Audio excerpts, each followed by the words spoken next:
மக்களவை தேர்தல் நெருங்குவதை ஒட்டி தமிழகம் முழுவதும் முதல்வர் ஸ்டாலின் தீவிர பரப்புரை மேற்கொண்டு வருகிறார். அந்த வகையில் இன்று தேனியில் நடைபெறவுள்ள பொதுக்கூட்டத்தில் கலந்து கொள்வதற்காக அங்கு சென்றுள்ள அவர் இன்று காலை மக்களை சந்தித்து வேட்பாளர் தங்க தமிழ்ச்செல்வனுக்கு ஆதரவாக நடைபயிற்சி மேற்கொண்டபடி வாக்கு சேகரித்தார்.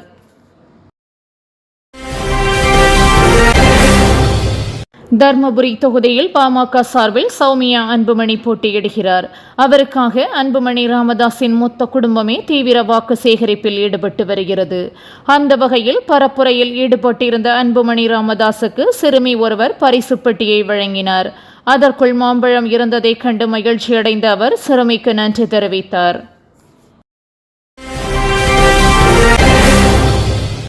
கோவை மக்களவைத் தொகுதியில் போட்டியிடும் நாம் தமிழர் கட்சி வேட்பாளர் கலாமணி ஜெகநாதனை ஆதரித்து சீமான் பரப்புரை மேற்கொண்டார்.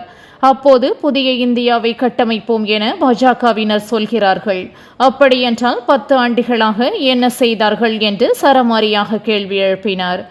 மேலும் மக்களிடம் வாக்கு சேகரிக்கும் இடத்திலும் கூட காடு வளம், பாரம்பரிய விவசாயம் எவ்வாறு அழிக்கப்பட்டது என்றும் பாடம் எடுத்தார்.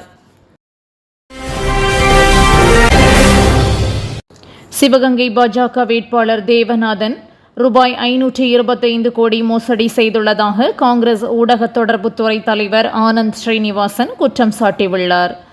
தேவநாதன் அளித்துள்ள காசோலை 4 மாதமாக வங்கியில் செல்லுபடியாகாமல் திரும்பி வந்துள்ள நிலையில் அவர் தேர்தலில் போட்டியிட பி படிவத்தில் எப்படி அண்ணாமலை கையெழுத்திட்டார் என கேள்வி எழுப்பிய அவர் நிதி மோசடி செய்துள்ள அவரை அண்ணாமலை பாதுகாக்கக்கூடாது என தெரிவித்தார்.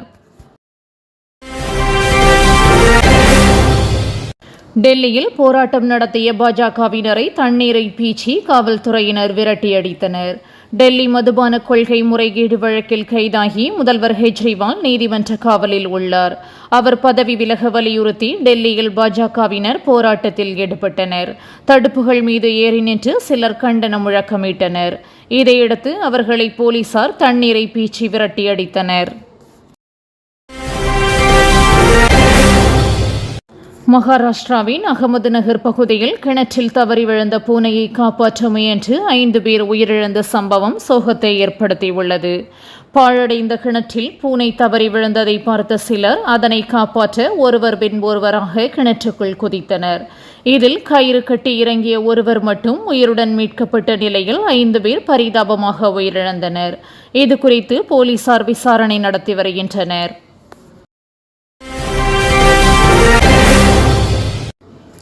மதுரை திருமங்கலம் விருதுநகர் 4 வழிச்சாலையில் இன்று காலை நடந்த விபத்தில் 2 சக்கர வாகனத்தில் சென்ற பழ வியாபாரி உட்பட 6 பேர் உயிரிழந்தனர். 5 பேர் சம்பவ இடத்திலேயே உயிரிழந்த நிலையில் சிறுமி ஒருவர் மருத்துவமனையில் சிகிச்சை பலனின்றி உயிரிழந்தார். மேலும் 3 தீவிர சிகிச்சை பெற்று வருகின்றனர். இந்நிலையில் இவ்விபத்து குறித்த சிசிடிவி காட்சி வெளியாகி காண்போரை பதைப்பதைக்க வைத்துள்ளது. பெங்களூருவில் சுத்தமான ஆடை அணியாத இளைஞரை மெட்ரோ ரயிலில் ஏற அதிகாரிகள் அனுமதி மறுத்தது அதிர்ச்சியை ஏற்படுத்தியுள்ளது.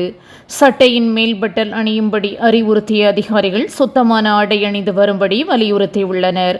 இந்த சம்பவம் சர்ச்சையை ஏற்படுத்திய நிலையில் அந்த நபர் போதையில் இருந்ததாக அதிகாரிகள் சந்தேகித்ததாகவும் பிறகு அனுமதித்ததாகவும் மெட்ரோ நிர்வாகம் விளக்கமளித்துள்ளது. தமிழ்நாட்டில் மக்களவைத் தேர்தல் நடைபெறும் ஏப்ரல் 19ஆம் தேதி திரையரங்குகளுக்கும் விடுமுறை அளிக்கப்படுவதாக திரையரங்கு உரிமையாளர்கள் சங்கம் அறிவித்துள்ளது. அரசு, தனியார் நிறுவனங்கள், பள்ளி, கல்லூரிகள், டாஸ்மாக் கடைகளுக்கு விடுமுறை அளிக்கப்பட்ட நிலையில் திரையரங்குகளுக்கும் விடுமுறை அறிவிக்கப்பட்டுள்ளது. ஆனால் மெடிக்கல், மளிகை கடைகள் போன்றவை வழக்கம் போல் இயங்கும் என்பதால் மக்கள் கவலைப்பட வேண்டாம். நிர்வாக திறமையற்ற அரசாக திமுக அரசு செயல்படுவதாக இபிஎஸ் விமர்சித்துள்ளார். தேர்தல் பரப்புரையில் ஈடுபட்டுள்ள அவர் விலைவாசி விண்ணை முட்டும் அளவிற்கு சென்றுவிட்டதாகவும் அதனை குறைக்க திமுக அரசு நடவடிக்கை எடுக்கவில்லை என்றும் குற்றம் சாட்டினார். அதிமுக ஆட்சி அமைத்ததும் தேர்தல் பத்திரம் மூலம் எங்கிருந்து எவ்வளவு பணம் பெற்றார்கள் என அக்குவேறு ஆணிவேராக ஆராய்ந்து நடவடிக்கை எடுப்போம் எனவும் கூறினார்.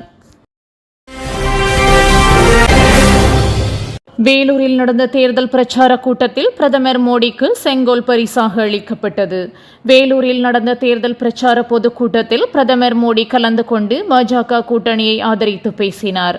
அப்போது அவருக்கு புதிய நீதி கட்சி தலைவர் ஏசி சண்முகம் ஏழுமலையான் சிலையை பரிசாக அளித்தார்.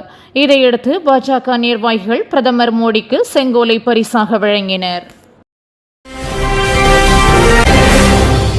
டெல்லி மதுபான கொள்கை முறைகேடு வழக்கில் கைதை எதிர்த்து உச்சநீதிமன்றத்தில் முதல்வர் கெஜ்ரிவால் மேல்முறையீடு மனு தாக்கல் செய்துள்ளார். இந்த வழக்கில் கெஜ்ரிவால் மார்ச் 21 அமலாக்கத்துறையால் கைது செய்யப்பட்டு நீதிமன்ற காவலில் உள்ளார். கைதை எதிர்த்து அவர் தாக்கல் செய்த மனுவை டெல்லி உயர்நீதிமன்றம் தள்ளுபடி செய்தது. இதையடுத்து தற்போது அவர் உச்சநீதிமன்றத்தில் மேல்முறையீடு செய்துள்ளார்.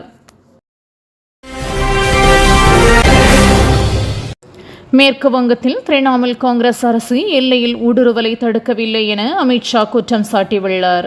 தக்ஷின் தினாஜ்பூரில் பிரச்சாரம் செய்த அவர் வாக்குகளுக்காக மம்தா பானர்ஜி ஊடுருவலை அனுமதிப்பதாக விமர்சித்தார். அஸ்ஸாமில் பாஜக ஊடுருவலை தடுத்து நிறுத்தியதாக குறிப்பிட்ட அவர் மேற்கு வங்கத்தில் பாஜக 30 தொகுதிகளை வென்றால் ஊடுருவலை தடுத்து நிறுத்துவோம் என வாக்குறுதி அளித்தார். பிரச்சார கூட்டங்களில் அதிமுகவை பாஜகவும் பிரதமர் மோடியும் விமர்சிக்காதது பல்வேறு சந்தேகங்களை எழுப்பியுள்ளது.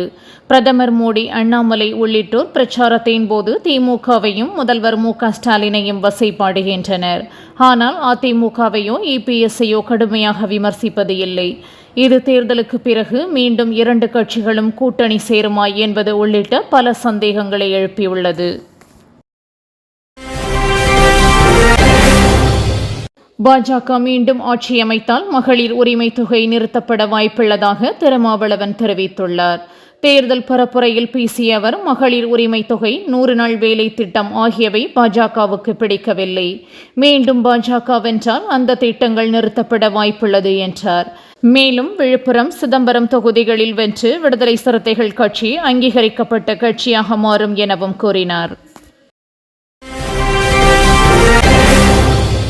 வேலூரில் பாஜக மற்றும் கூட்டணி வேட்பாளர்களை ஆதரித்து பிரதமர் மோடி தேர்தல் பரப்புரை மேற்கொண்டார்.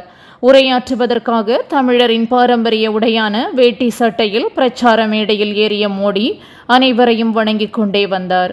அப்போது அவரின் காலில் பெண் ஒருவர் விழுந்து வணங்கினார். பதிலுக்கு பிரதமரும் காலில் விழுந்து வணங்கினார். இந்த செயலை பார்த்து மேடையில் இருந்தவர்கள் பரபரப்படைந்தனர்.